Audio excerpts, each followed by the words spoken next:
Hozirgi obzor qiladigan xolodilnikimiz eng oxirgi model. Mabodoga ertalab turganingizdan keyin ayolingizga kundalik davomida nima qilish kerakligini yozib ketishingiz kerak bo'lsa, mana shu yerda bemalol zametkalari bor, yozib ketsangiz bo'ladi va OK bosganingizdan keyin ertalab baribir xolis xohlamasangiz xolodilnikni ochganlarida ko'rinadi bu narsa.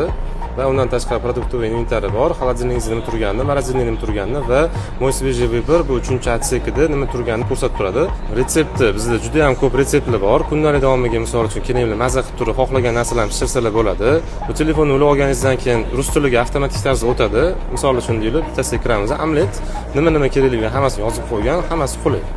Ichki qismiga keladigan bo'lsa, kullera bo'ladi, lodi generator bo'ladi, promokvinaga ulab qo'yasizlar, bu yerdan toza suvni ichiradi.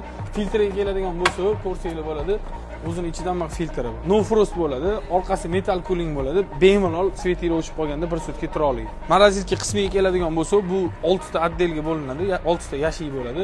Buni alohida hammasi bir-biriga hid o'tib ketmaydi. Bu yoqqa alohida e'tibor berasizlar. Tuxumlarni bemalol taxlab ishlatsanglar bo'ladi. Ko'p xolodilnikda bunaqa cho'chigida polkasi bo'lmaydi morozinka. Seventage brendidan katta bolalarning xolodilnikining narxini eshitadigan bo'lsa, $1999, 538 litr, dastavkasi O'zbekiston bo'ylab mutlaqo bepul.